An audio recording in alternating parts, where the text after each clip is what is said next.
Acts of the Apostles, chapter 10. There was a certain man in Caesarea called Cornelius, a centurion of what was called the Italian Regiment, a devout man and one who feared God with all his household, who gave alms generously to the people and prayed to God always. About the 9th hour of the day he saw clearly in a vision an angel of God coming in and saying to him, Cornelius. And when he observed him, he was afraid and said, What is it, Lord? So he said to him, Your prayers and your alms have come up for a memorial before God. Now send men to Joppa, and send for Simon, whose surname is Peter. He is lodging with Simon, a tanner, whose house is by the sea. He will tell you what you must do. And when the angel who spoke to him had departed, Cornelius called 2 of his household servants and a devout soldier from among those who waited on him continually. So when he had explained all these things to them, he sent them to Joppa.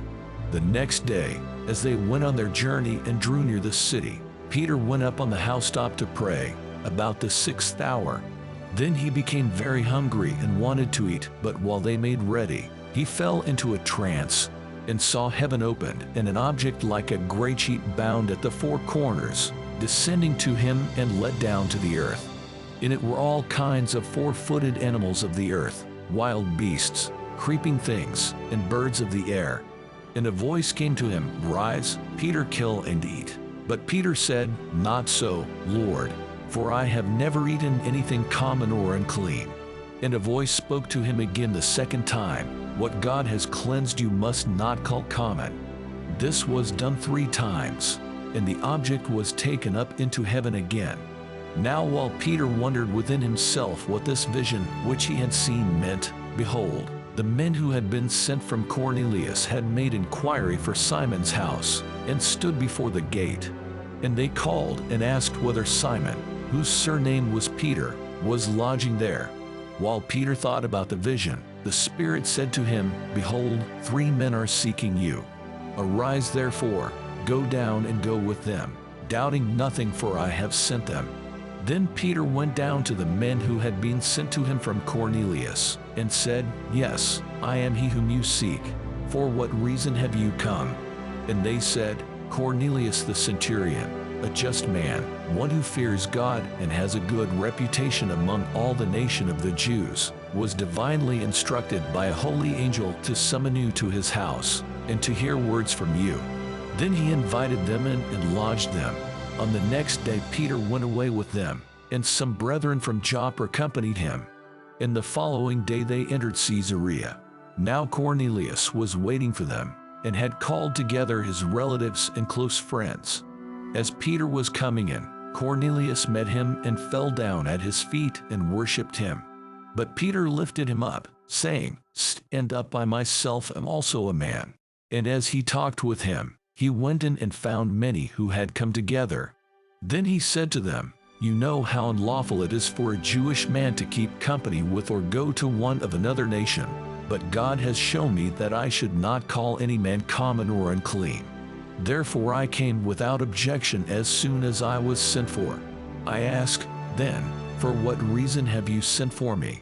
So Cornelius said, 4 days ago I was fasting until this hour, and at the 9th hour I prayed in my house. And behold, a man stood before me in bright clothing, and said, Cornelius, your prayer has been heard, and your alms are remembered in the sight of God.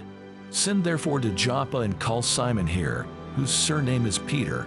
He is lodging in the house of Simon, a tanner, by the sea. When he comes, he will speak to you. So I sent to you immediately, and you have done well to come. Now therefore, we are all present before God, to hear all the things commanded you by God.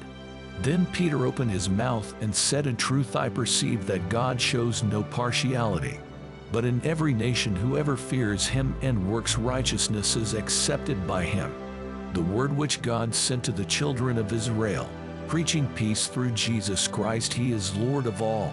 That word you know, which was proclaimed throughout all Judea, and began from Galilee after the baptism which John preached, how God anointed Jesus of Nazareth with the Holy Spirit and with power, who went about doing good and healing all who were oppressed by the devil, for God was with him.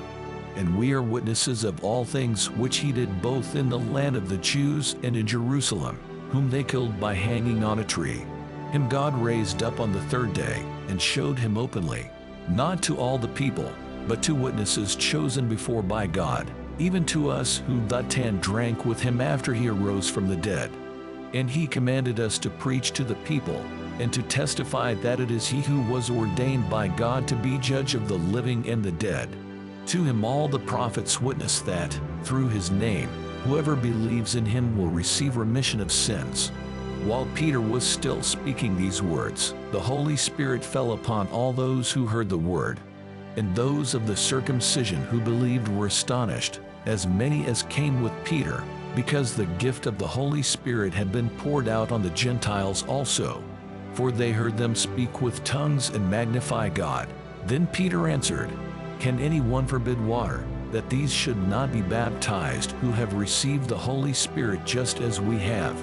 And he commanded them to be baptized in the name of the Lord. Then they asked him to stay a few days.